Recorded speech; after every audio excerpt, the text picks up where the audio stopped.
There are names that should not be spoken around a fire because the smoke twists when it hears them. That of Castelnau is one of them. Deep in the Perigord, where the paths are like stone roots between ancient oaks, there is a record lost in the cracks of the ecclesiastical archives. A letter dated 1654 written in shaky handwriting. It begins like this: Les lesis infants, ne pleuron plus a santaker. They do not cry, they do not speak, they do not remember, but something in their eyes is still there. The chapel of Santaker rests among hills that no longer have a name.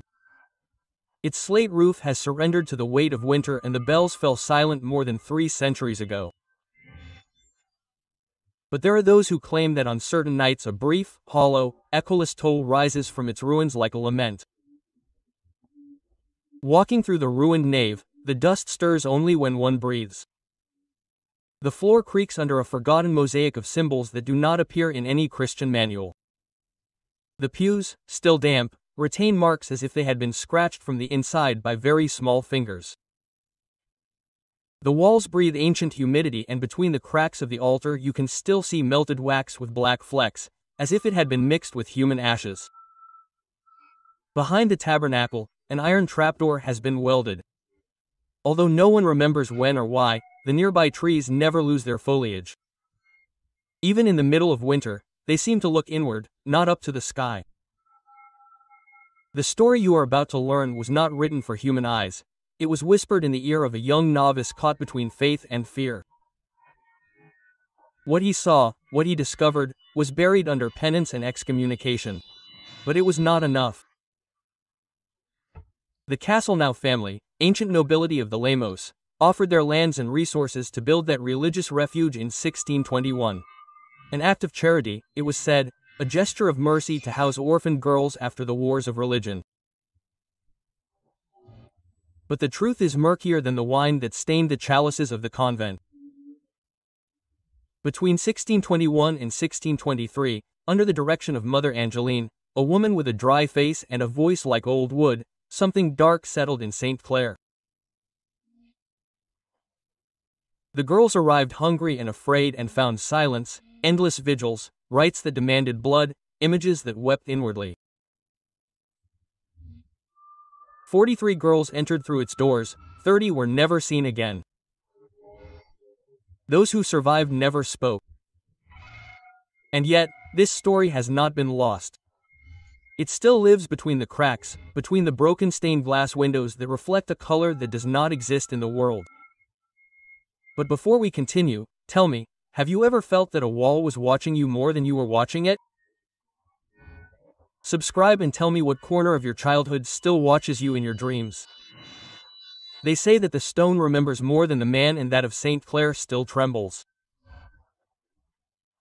It was in the spring of 1621 that Viscount Aloy de Castelnau, last heir to a line worn out by plague and guilt, signed the deed of cession. A plot of land was given in the hills of Perigord to build a refuge dedicated to innocence. That's how it was written, in red ink on lamb's parchment. The signature of the Bishop of Perigord was the second, which no one knew at the time. What Aloy himself may not have known was that the land was not entirely his. It had been won in 1439 from a community of women accused of witchcraft, executed after a trial without confession or acquittal. The site where the castle would stand was marked by their bones. When work began, the workers found symbols engraved in limestone, hidden under old roots. One of them, an inverted triangle surrounded by 13 circles, was covered up by order of the founding prioress Sister Angeline, who had recently arrived from your light. She spoke little and wrote too much, always in Latin, always with a black goose quill.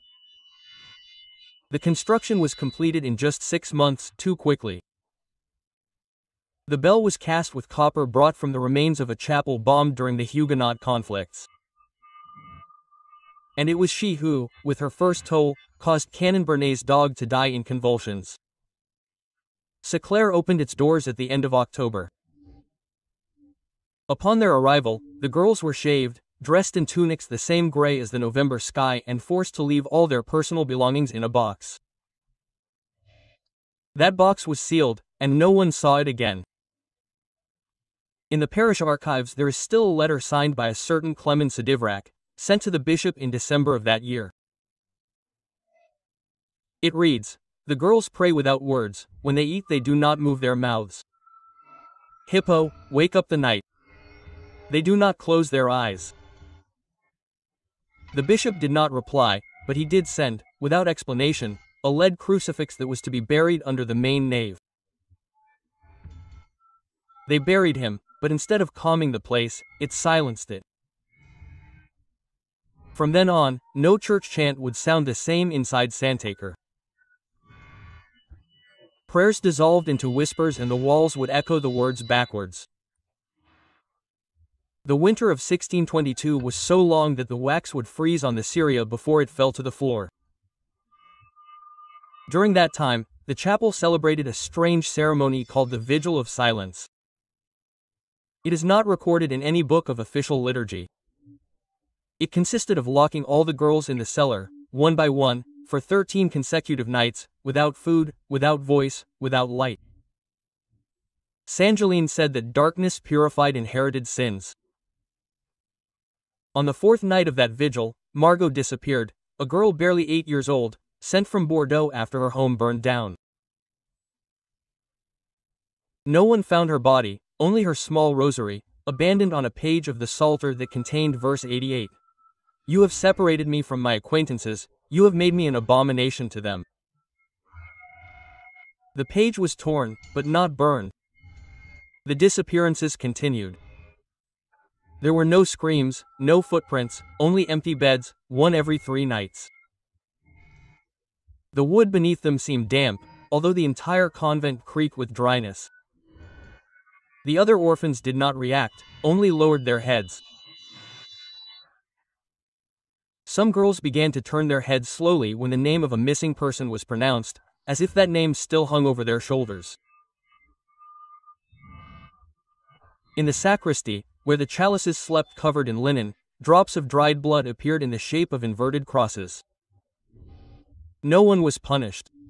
Sister Angeline forbade anyone to speak of the subject, even in confession. "What is not named is not released," she would say. A sister bequeathed a notebook hidden behind a broken niche. In it she wrote only scattered phrases. "The echo answers me before I speak. I don't sleep, but I dream of the same walls. The statue of the Virgin turned by itself during the rosary. The bread smells of damp earth, like the tomb." The notebook ends abruptly with an ink stain and the word 1313. It was during Lent of 1623 that a young novice arrived at the convent, sent by the bishopric Ian Morden. His presence had a hidden purpose. He did not come to serve, but to observe. To write down what he saw without being seen. Elion was silent, almost transparent. He moved through the corridors as if he had already been there. Some said his eyes were too dark for his age. He was the one who found the first access to the forbidden underground passages. There was a trapdoor hidden under the pulpit, closed with a padlock with no visible lock. For weeks, Elion kept watch at dawn. He counted the times Sorung Angeline disappeared during the vigil, always at the sound of the second bell of the 6th hour. One night he followed her. What he found was not a cellar, but a crypt. There were no relics there, just empty niches and others that breathed. Names that did not appear in the records were engraved on the walls. Some were ancient names, others were incomplete, as if the stone had forgotten them. In the center of the room was an inverted altar, surrounded by 13 faded Syriacs. Above it was a wooden figure, a faceless virgin. Inlaid on her chest was a fragment of a blackened mirror. Elion fled, but he did not speak. No, then he only wrote a phrase in Latin in his vigil notebook. Non insomnia, sed memoriae sunt. These are not dreams, but memories. That same night Morton lost his ability to speak and his shadow began to move half a second after he had stopped speaking, but not writing. In his cell, where the light barely touched the stone floor, he began to fill entire pages with symbols that he did not remember having learned. He wrote them while he slept, his pen held firmly between his fingers, his eyes closed, in a stillness that seemed like death. Every morning, he woke to find his hands stained with ink and ash. The ash did not come from any candle or from the fireplace that had been closed years before. It smelled of burnt hair, of old fabric smoldering, of the residue of something that had lived. The symbols were not Latin or Greek, or even liturgical Hebrew. One of them, repeated 13 times on a torn page, was also carved into the wall behind the confessional. No one had carved it, and yet it was there. One night, while he was awake, Elion tried to sleep outside his cell in the refectory. At midnight, one of the benches slid by itself until it was in front of him. Not violently, but on purpose. On the table appeared a crustless loaf of bread, split in the center, revealing something black and fibrous inside its dough, as if a hair had been baked in a spiral. The bread did not fall apart, it throbbed. The young novice did not run away, he remained watching and understood that the objects inside Santa Claus were simply waiting. That same week he began to suffer nocturnal attacks. They were not convulsions, they were like pulses from another body inside his own, movements that bent his fingers in opposite directions, as if another will were trying to possess him piecemeal. During one of these episodes he bit his own tongue. He bled for hours in silence. The next day, in the convent library, he found a book without a title hidden behind the Missal of Hours. It was bound in dark leather, tied with red thread. It contained no words, only OWS. The first, a girl in a gray tunic, without eyes, kneeling in front of an inverted altar. The second, 13 open mouths in the stone with small hands coming out of them. The third, a faceless face holding a blackened mirror in the middle of a crypt. Elion closed the book, but as he did so, his fingers were marked with Allen, not from the book, from the air. From that day on, the smoke from the candles avoided approaching him, surrounding him but not touching him. And the mirrors, even those covered in linen, began to show a figure taller than his own, just behind his right shoulder. There were 13 portraits in the gallery of the founding sisters, 13 black frames lined up with geometric precision on a bare wall in the east wing, but only 12 had faces. The 13th painting was empty. The frame retained its Baroque molding, but inside it was only a faded cloth, as if time had dissolved the paint from within. No ecclesiastical document recorded the name of the 13th sister. Some said it was a deliberate omission, others that the figure had never wanted to be portrayed. Elion began to spend time in front of that empty painting. Not out of curiosity, but because the silence there was not complete. At the lower edge of the frame, when he pressed his ear, he could hear something. No words, no voices, whispers, cold, circular, as if they were speaking in a spiral. Those sounds did not come from the wood or the wall, they came from a cavity beyond, a void sealed behind layers of lime and penance. The novice began to record those whispers in his notebook. Every night he heard more. Always 13 exact phrases repeated in different orders. They all said the same thing with different mouths. The face dissolves when praying aloud. Blood must not touch the consecrated altar. She still sits under the chapel. Do not open the mirror. The echo is not yours. They have seen you write the names must not be remembered. 13 times she has returned. The veil fell by itself. The Syrians no longer sleep. The cold enters through the eyes. The wax was not wax. She still sings. On the 4th night, Elion began to notice that his handwriting changed when he copied the whispers. The ink slid faster, more angrily. Sometimes, when he finished writing, his nails were broken, as if they had tried to scratch the stone of the table without him remembering. Sorangeland watched him from afar. He no longer attended prayers, he only went down to the crypt. On more than one occasion, Aunt Elion saw her dragging small figures wrapped in cloth that did not breathe or move.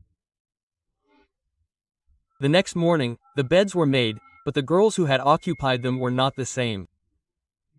One had her eyes blank, but she moved. Another was quietly repeating fragments of Psalm chapter 77, although she had never read it. They spilled our blood like water around Jerusalem. The convent was not alone, not anymore. Something had awakened behind the faceless frame and the wall was breathing. The night of March 6, 1623, is not recorded in any calendar. The clocks in the convent stopped at the same time at 3:13.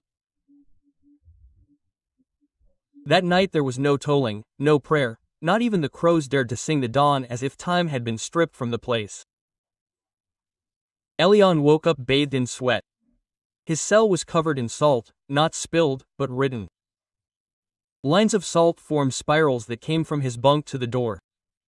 On his forehead, a symbol identical to the one in the book, without words, burned with dried blood. He tried to get up, but the floor vibrated not like a tremor, like an underground prayer. He opened the door with effort and saw that all the candles in the convent were lit. None had been lit by human hand. Their flames were blue, cold, and cast no shadow. He walked toward the central nave and saw all the girls gathered standing in front of the altar. They did not move, they did not blink, they were simply there. And among them, in the center, a different figure, taller, in a red tunic, with no visible face. In her hand she held an open reliquary that revealed something that shouldn't have been there, a fragment of a still throbbing tongue floating in black liquid. The figure took a step forward and all the girls' ears began to bleed in unison. Elion fell to his knees, unable to scream. In his chest he felt someone else breathing, as if another, older, sicker heart had attached itself to his own. Then the figure in the reliquary spoke, not with words, with a silence so profound that he heard his childhood crumble in his memory, and then everything was ashes. 2 days after the Hurless night, the convent records went blank. Not by omission, but by a fog in their memory. The sisters did not remember or pretended not to. Elion noticed that morning prayers were recited with mixed phrases, altered psalms, litanies that did not belong in the missal. Mother Angeline did not appear in the chapel for 5 days. Her cell was sealed from the inside with a wax cord that no one dared break. It was then that Elion found the letter. It was hidden behind an image of Saint Lucy, whose face had been scraped with a sharp tool, her eyes gouged out in rage. The letter bore no date or return address, only a symbol drawn in its lower margin, a 5-pointed star without a center crossed by a thorn. The letter read, "Whoever looks into the mirror of Saint Eclair will lose not his reflection, but his origin." The 13 were not chosen, they were called, and no prayer will restore what was offered voluntarily. Not by faith, by hunger. If you read this, do not write your name. Quote, Elion did not understand the last piece of advice until he went down to the scriptorium. There, in a forgotten corner, he found an old index of new arrivals to the convent. Each page contained the name of a girl, her date of arrival, and a small rubric. But when he reached number 13, the ink changed, the names began to peel away like old skin. The paper seemed to have been licked away by an invisible tongue, leaving only a gap. On each line, where the name should have been, there was silence.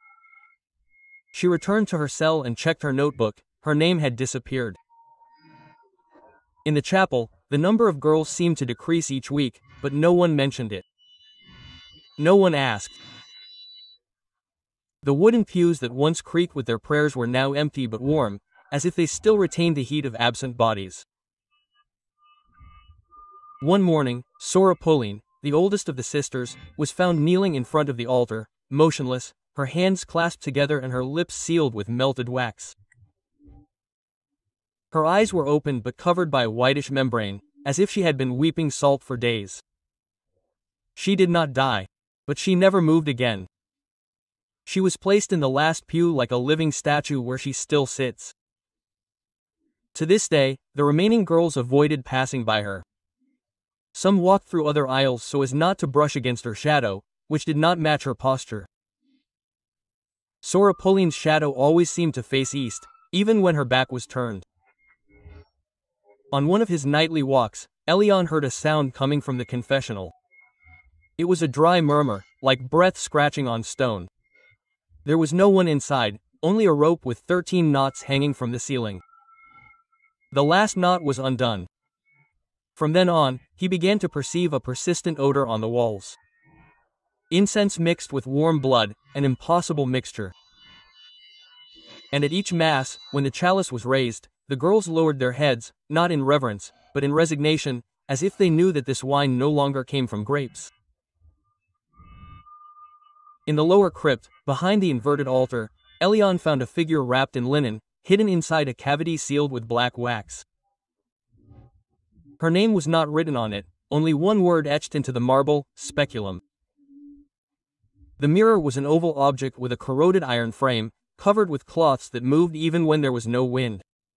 When he pulled them back, he saw his reflection. For an instant, just a blink. And in that instant everything changed. The face that stared back at him was his own, yes, but aged, deformed by a sadness he had yet to experience. Behind him, a hooded figure. And beyond, the 13 girls, kneeling with their hands crossed in a gesture that did not belong to this religion. Elion stepped back, but it was too late. He had recognized the reflection. From that day on, he never saw himself in a mirror again, not even in water. His reflection avoided him. It slipped out of the frame. As if fleeing from his form, the sisters began to cover all the windows in the convent. Not out of superstition. For protection, one of the girls, Leontin, was caught looking at himself in a bucket of water. He smiled without moving his mouth, and that same night his bed appeared covered in dirt as if he had slept underground for centuries. Elion finally understood why Sorangeline spoke of the mirror as a forbidden object. It did not show what you are, it showed what you will be. After the sacrilege, Elion Morton began writing his name at the bottom of each page as a form of resistance, a habit, a reminder, a personal cross against oblivion. But every morning his name appeared changed, not crossed out, not erased, modified. The letters appeared in disarray, then a shaky line. Then an inverted M like a crack in the paper. Finally, an unknown sign, curved, like a pointing finger, made him understand that his name no longer belonged to him. One night, in desperation, he carved his full name into the crossbar of his bed with a rusty nail. Elanmortaina. The next morning, the nail was gone. In its place, a red thread hung from the crossbar, as if it had been woven by very small fingers. And the letters had shifted. Now they said in morte, without life, without death, suspended. That day the bells rang 13 times. No one rang them. There were no strings, no air. The girls descended the stairs in silence, as if obeying an ancient command. One by one they placed objects on the inverted altar: baby teeth, fingernails, hair tied with gray threads, pieces of wet cloth. None of them spoke. They simply laid offerings, and when they were finished, they knelt before the Virgin's mirror, not to look at themselves, but to be seen. That night, Elion dreamed that he was inside one of them, not as an observer, but as a guest. His body felt small, his heart frightened. And when he looked up, Sorung Angeline, with a black candle approaching in the darkness, Elion woke up with his mouth full of dirt. In the forbidden wing of the convent, beyond the old monastic kitchen, there was a small stone staircase hidden behind a threadbare tapestry depicting Saint Michael vanquishing a faceless demon. Elion had passed by there dozens of times, but that morning the tapestry was upside down. Behind him, he found 13 steps, each narrower, each colder. When he reached the end, he came across a wooden door sealed by a rusty iron cross. And the Latin words non transibit nisi natus, none but the damned shall pass. The cross fell off by itself when he touched it. Inside was a round room, with no windows, no candles, just a stone table covered with unwritten manuscripts burned into it. The first engraving was a map, the exact layout of the convent, but with symbols instead of rooms, a spiral for each cell, an eye for each window, a human figure on the inverted altar. The second engraving showed a body opened like a missile. The heart was sealed with wax. The third, a tree with 13 rotten fruits. And the fourth, a face. His own, decomposed. On the table, 13 desiccated fingers formed a circle. And in the center, a small key. Elion did not touch it, but when he tried to leave, the door had disappeared. Elion was found 2 days later on the floor of the refectory. No one knew how he got back. His eyes were open, but they were seeing another time. His lips repeated a psalm that was not in the scriptures. In silence we invoke Nomen. Elis ethnomenignot. In silence we invoke his name, and the name was unknown. The sisters surrounded him, but did not touch him. One of them, Sorarte, tried to cover him with a cloak and fainted instantly. When she regained consciousness, she said she had heard a song, a choir, 3 voices, but none human. From that day on, the convent was filled with sounds without a source. The bells rang without strings, the psalms were intoned by throats that were no longer there. And at night the girls covered their ears while something sang from the walls. Not in French or Latin. In a language made of ancient pain and disembodied memory, Elion stopped sleeping, he only wrote. One day, a page appeared nailed to the door of the chapel, written in his handwriting, but without ink, etched in dried blood. It said, "They don't sing to be heard, they sing so that no one else will forget them." The book of services disappeared that week, and in its place appeared a new one, bound in leather with a single word on its spine, Memorar. The fire in the hearth crackled, casting long shadows against the walls of the stone hall. The air smelled of damp wood, burnt wax, and something else, something metallic and thick, like ancient blood. The few remaining members of the Castelnau family had come together for the first time in decades, not by choice but by obligation. The letter had come to all of them, handwritten, in black ink and with a seal that no one used anymore. The same phrase repeated in each letter. The cycle repeats itself. 14 descendants must be present. Only 7 showed up. Among them, Etienne, a historian obsessed with his origins, and Otto, the youngest, barely 20. They sat without speaking, eyeing each other suspiciously, wondering which of them still bore the mark. The old woman who had summoned them, Madame Noël, was the sole survivor of the previous generation. Her sightless eyes seemed to see beyond time. Her broken voice was enough to silence everyone as she spoke. Blood does not forget. What was sealed with screams can only be released with absolute silence. She placed an ancient reliquary wrapped in dark linen on the table. Opening it, she revealed a dried, almost desiccated heart, pierced by a silver needle. Those present felt the air change as if the room had inhaled it with them. No one fully understood, but everyone knew it was real. Noël whispered that the heart belonged to the first daughter lost at St. Clair, that it had been preserved by the nuns after the last failed ritual, that now, with the cycle of silence broken, something would awaken if the pending sacrifice was not completed. Otto stood, his eyes glazed over. "Why us?" Etienne replied without looking at her, "Because we bear their name and because they do not rest." That same night, the descendants were led to the ancient crypt beneath the castle. Torches revealed carvings on the walls, empty-eyed girls, hands outstretched toward an altar covered in unholy symbols. The floor was paved with bones. Everyone knew that, though none said it aloud. The reliquary was placed in the center on a slab bearing the inverted Castelnau coat of arms. Madame Noël murmured in archaic Latin, her voice echoed by a chorus with no visible source. "Ho corpus meum quisalvator probobis," she said. A chilling wind swept across the crypt. Flames slanted toward the reliquary. Voices began to pour from the walls, children's voices, disembodied, muffled moans, as if the stone breathed through the mouths of the dead.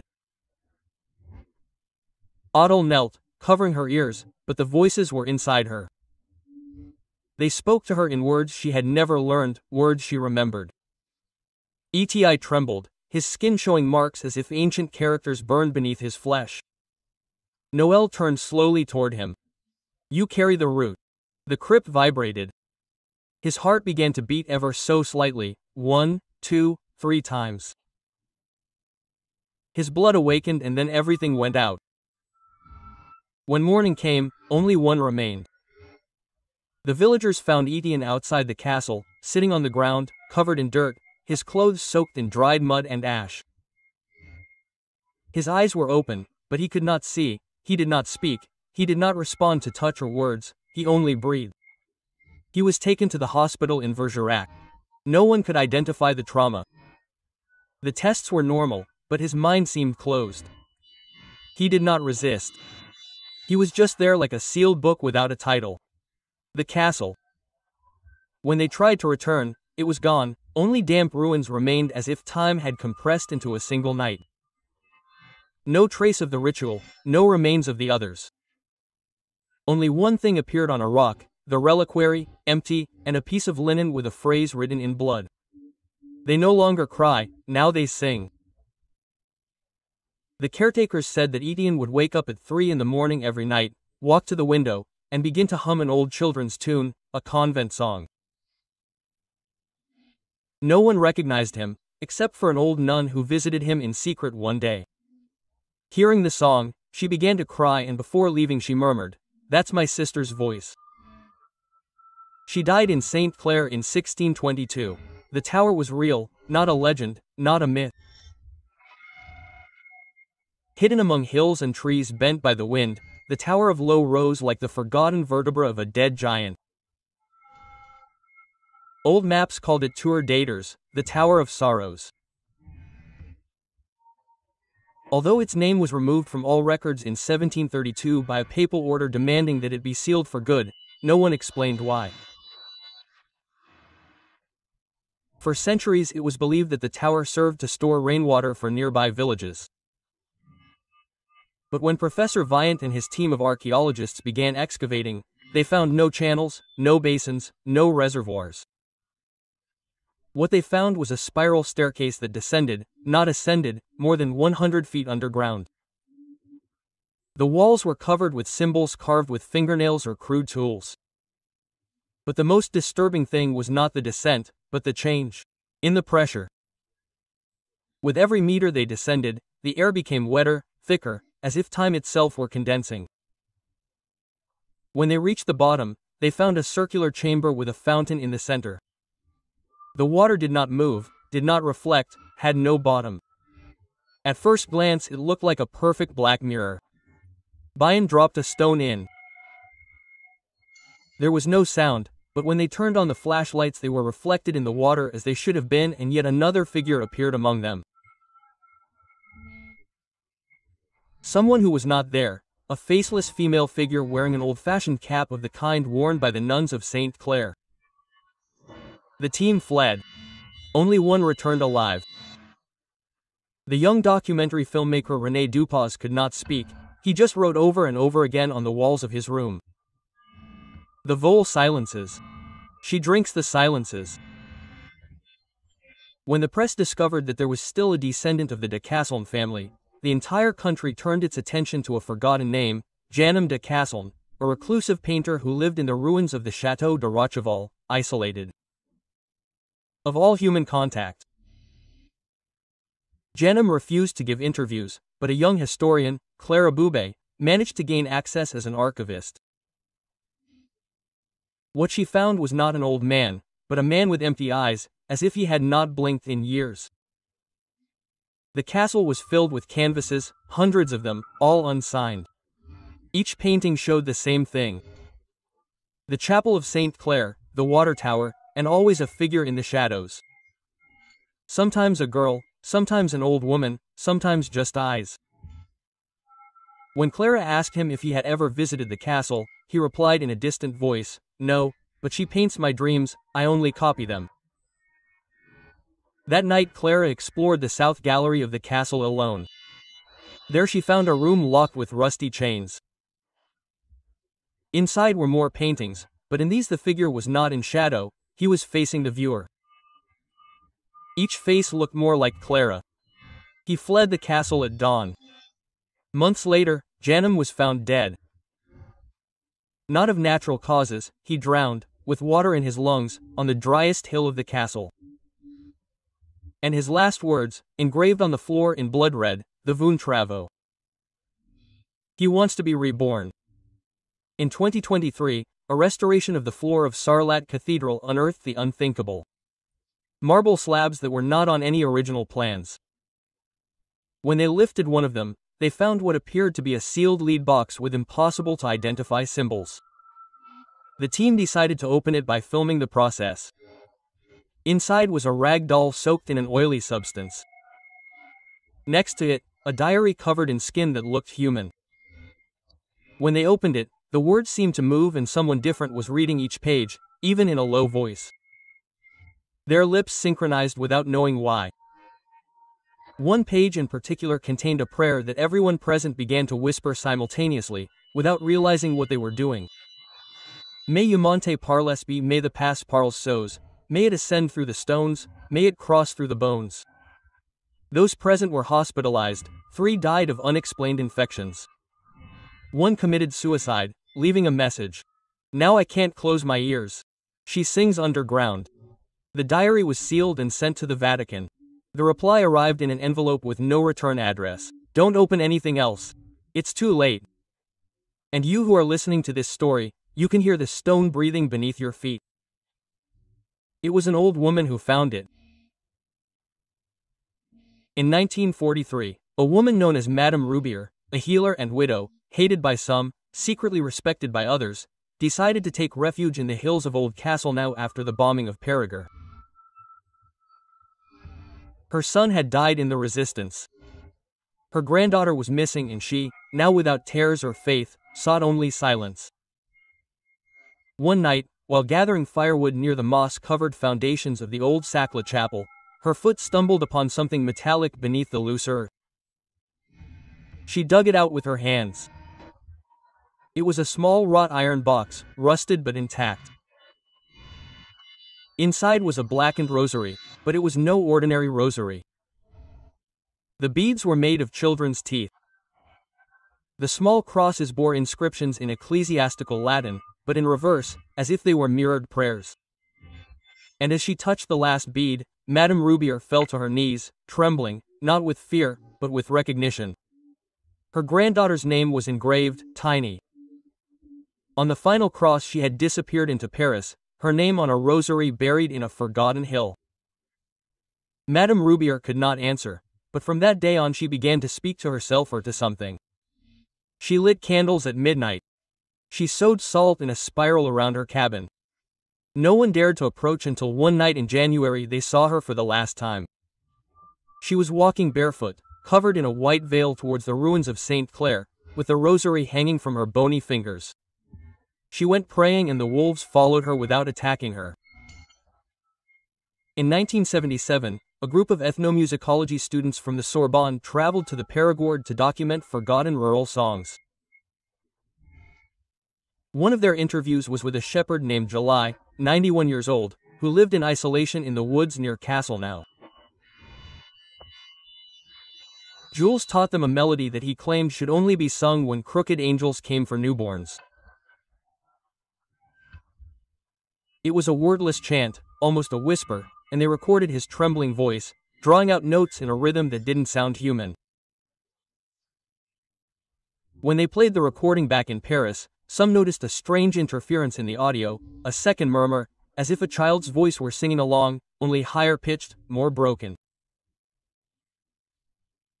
And in another language, a researcher sped it up, slowed it down, reversed it, and discovered something even more disturbing. The voice repeated over and over, a girl's name, the same each time. The name was not on the original recording. Days later, one of the students working on that recording jumped from his 5th-floor window, leaving Genipal written on the wall in his own blood. I did not sing solos. Today, the Castel family has no heirs, no registered properties, and no graves with their coat of arms. However, isolated births with that surname still appear in the civil registries, in orphanages, psychiatric hospitals, and juvenile detention centers, all with the same date of birth. December 21st, the solstice. The shortest day, the longest night. A nurse at the Sarlat hospital confessed in 2012 that a baby had been born on that date with completely black eyes, not brown, not dark, black. And when she touched him, the ambient thermometer dropped 7 grams in seconds. The baby did not cry, he looked. He was handed over to social services. No one heard from him again. But from that night on, the maternity ward where he was born began to suffer from blackouts. Sporadic. And the newborns there showed unexplained fevers or night terrors. Some cried as they pointed to empty corners, others laughed in their sleep, but all murmured the same name when their lips could barely form syllables. Angeline, the fireplace in the castle of Castelnau burned with an unusually bright, almost white fire. It was not wood that burned there, and yet no one said it aloud. The servants simply looked away as they passed through the great hall. One stormy night a man arrived dressed in a soaked cloak. He claimed to be a confessor to the bishopric of Limoges, but his cross was carved from blackened iron and his eyes were too light, as if they had no pupils. He asked to see the children of the Marquise.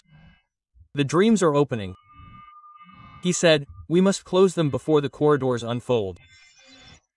They let him go up to the north wing, where voices could not have been those of children.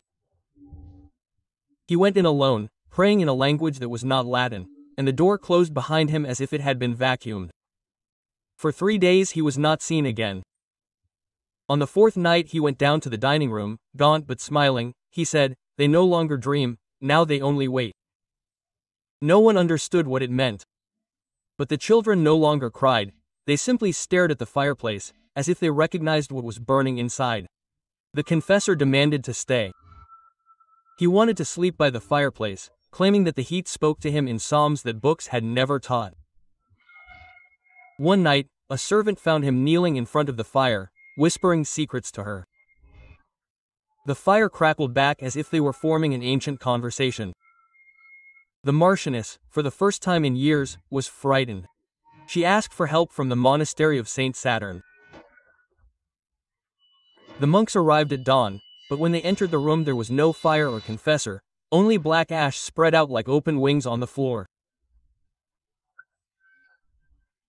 And since then, every night when the north wind blows, the fireplace lights up again by itself and the children of the village cannot sleep. They say they hear someone praying from within the walls. Of the 4 daughters of the Marchioness, only one knew how to write, not because of formal education, but because she listened to the walls. She copied what they called him. His name was Leon and he had a glazed look, as if he never fully blinked.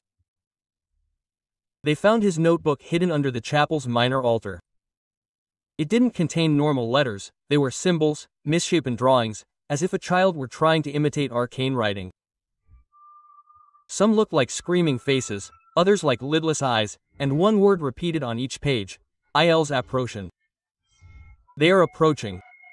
At first they thought it was a figment of their imagination, until an academic, an expert in dead languages, visited the castle. Upon seeing the notebook, he fainted. When he woke up, he said a single sentence before leaving. This is not writing, it is invocation. Leon's was locked in the south tower, but she continued writing on the walls, on the floor, on her own arms. One night she tore out her tongue with her own hands. The Marchioness ordered everything written to be burned, but the words returned larger and larger, carved in stone. A week later, the tower exploded without a sound. Only a gust of hot wind blew through the castle. Leon's body was never found, only his notebook, intact in the library with a new page written on it. I still carry it. Now I see everything. In the nearby village, the peasants spoke of a night that is not on any calendar. They called it the Nuit de l'Oeil Rouge. It was a night when the sky never completely darkened. Instead of a moon, a fixed red dot stared down at them like an open, lidless eye filled with ancient rage. The village elders warned the children, that night, do not look at the sky or respond if you hear your name. The Marchioness of Castelnau ignored all warnings. On the night of the red eye, she organized a masked dinner. Nobles from all over came, dressed in opulent costumes. They drank dark wine and danced on rafts without music. At midnight, there was a knock at the door. It did not open by itself. It was one of the daughters who answered. But there was no one there, only a mask on the floor, one of gold and bone. After that, no one remembered having eaten, only the sensation of having their mouths full of something moving.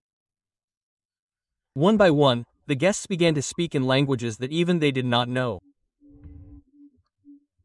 The walls bled, the cups filled themselves, and the eye continued to stare at them from the sky without blinking. At dawn, the castle was empty. No servants, no nobles, no children, only the echo of a banquet that never happened. The red eye has not appeared again since then, but even today, some claim that if you look at the sky on certain nights and see no stars, it is because the eye is there watching, waiting for another dinner. In the west wing of the chateau, hanging between cracked, moon-papered walls, rested an oil portrait of the matriarch Adelaide de Castelnau. The painting was said to have been painted by a blind artist who claimed to see beyond the veil. Those who stared at it for too long reported nausea, vertigo, or even visions of Adelaide herself, whispering to them from within the frame. Madeleine, the new governess, had arrived at the castle hoping to find a peaceful home, but from the moment her eyes met those of the portrait, something changed. She began to hear her name whispered in the night, always in a feminine, aged voice.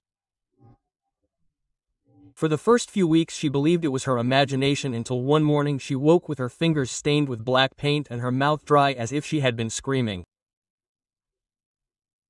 The increasingly absent Marchioness Camille ordered the gallery closed, but the staff began to avoid the wing altogether. The butler Gay was the first to disobeying the order and was found days later in a fetal position, repeating, "She is on the canvas, not in the tomb." He was sent to the asylum of St. John, where he died without uttering another word. Local legend claimed that Adelaide's soul could not rest because she had been buried without confession and that the artist captured her torment in that last portrait. An old book found in the library revealed that the oil painting used contained human ashes and that the stretcher was made of wood from the confessional of the demolished chapel. Madeleine, on the verge of madness, decided to burn the painting. On the night of the solstice with everyone asleep, she lit a bonfire in the back gardens. As she threw the canvas into the fire, a figure briefly emerged from the flames. A hunched woman with a charred face and a vacant stare. The fire went out on its own, leaving no ashes. The following morning, the portrait was back hanging in its original place, clearer than ever. Madeleine was found in her room, her skin covered in dark spots. Her eyes open, frozen in terror. Since then, the room where the portrait hangs has been sealed with chains. No member of the servants dares to clean it.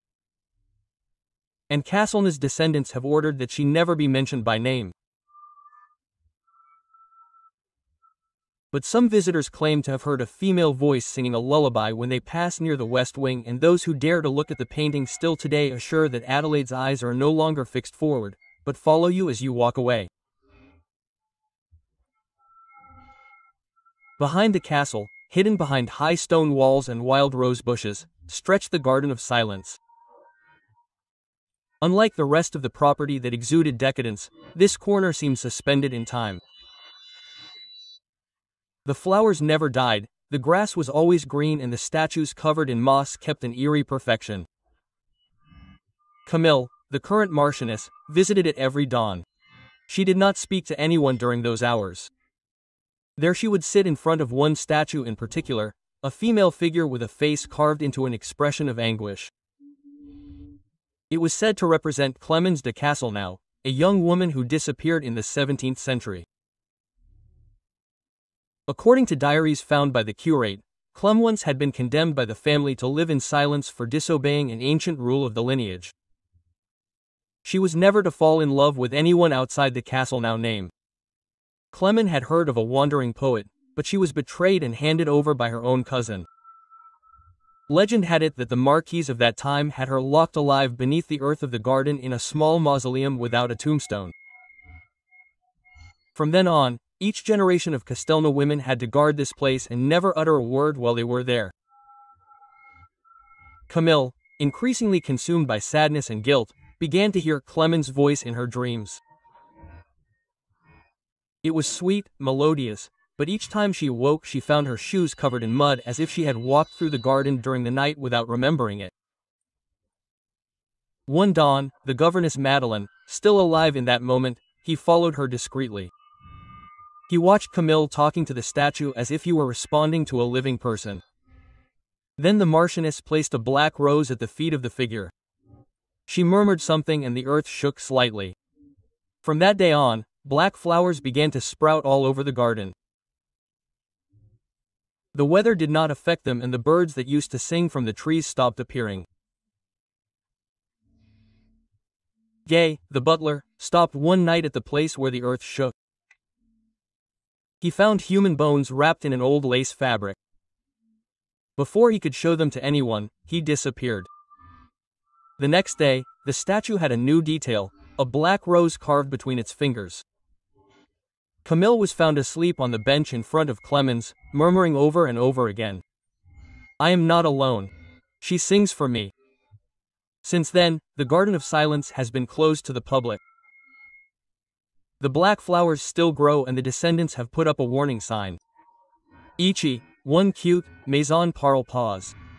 Here you can hear, but you can't speak. In the oldest wing of the castle, sealed off for generations, there was a room that no servant dared to clean. The chambre inversée did not appear on the plans. It could only be accessed by opening a door hidden behind a tapestry in the library, where an embroidered moon seemed to watch whoever passed by. Legend had it that it had been the bedroom of Aurore de Castelnau, a young prodigy born with a strange ability. She could walk in the dreams of others. Aurore was adored at first, considered a blessing to the family, but over time accidents began to occur. The then Marquise fell down the stairs after a terrifying dream. The youngest son lost his sight when he woke from a nightmare he swore was not his. The servants spoke in whispers. Aurore is collecting fears for herself. The family locked her in that room. The chambre inversée, specially designed for her punishment. Everything inside was upside down. The furniture hung from the ceiling, the lamps pointed toward the floor. The paintings were portraits. Deformed, inverted, without pupils. Aurore lived there until her death, or so it was believed many years later. Eloise, a 10-year-old girl, niece of the current Marquis, disappeared. They searched for her throughout the castle. On the fourth day she was found sleeping soundly in the center of the library. She mumbled in her sleep, "The room embraced me." They followed the trail to the tapestry, which inexplicably had a small bloodstain in the shape of a moon. After removing it, they found the door. The chambre inversée was intact. The furniture still hung from the ceiling, but something more terrifying caught their attention. On the upside-down bed lay the portrait of Aurore with his eyes open and following each visitor with his gaze. Eloise was taken to Paris for recovery. But I know that every time she slept she suffered convulsions. Before she died, she drew dozens of inverted rooms, each with a figure floating on the ceiling. A woman with white hair and no mouth. The castle ordered access sealed, but since then visitors have not been allowed to enter. They say that on certain nights the library is filled with the smell of unlit candles and wilted roses. And if you look closely at the tapestry, the moon is no longer embroidered. It is a real hole, like a spying eye, and if you listen very carefully, you might hear her laughing. The Castelnau family crypt, Dug into the heart of a hill next to the castle, was a Gothic sanctuary filled with dark stained glass windows and sculptures of weeping angels. No one visited the place except for burials. But a disturbing discovery changed that forever. The young archivist Lucian, hired to catalog relics, decided to explore the crypt looking for records. He descended with an oil lamp and a notebook. The last anyone heard from him was his shaky voice over the transmitter. The tombs are empty, but there are footprints. Hours later, his notebook was found by the entrance. The pages were soaked with moisture, but one repeated phrase stood out. Ils machen même dans la mort. They chew. Even in the death. The family sent a priest. Father Corentin descended with rosaries and holy salt. He did not return. They found only his bent crucifix and bite marks on the marble walls, as if something had tried to crawl out from within. Family tradition held that all Castelnauists were to be buried with their teeth covered in black wax, an ancient superstition. But the coffins, when opened by order of the prefect, revealed something else. Jaws fractured from the inside and the wax torn, as if the dead had tried to eat them. After the incident, the crypt was sealed with 7 iron locks. However, during storms, metallic noises can be heard from within, as if someone was chewing on chains. Dogs do not come near the hill, and on the door you can still see writing in bloody fingernails. Nusa Vaughn's fan.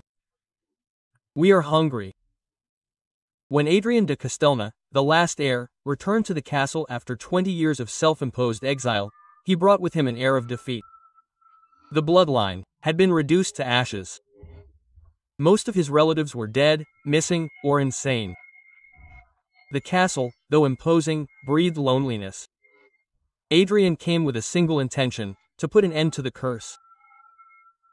In his diary, discovered much later, he wrote, "The sin was not one, it was arrogance. Our blood believed itself divine, but it was rotten." Quote, "For days he walked every corner of the mansion. He lit candelabras in forgotten rooms. He recited forbidden names in the hallways. He faced portraits that looked at him with disdain.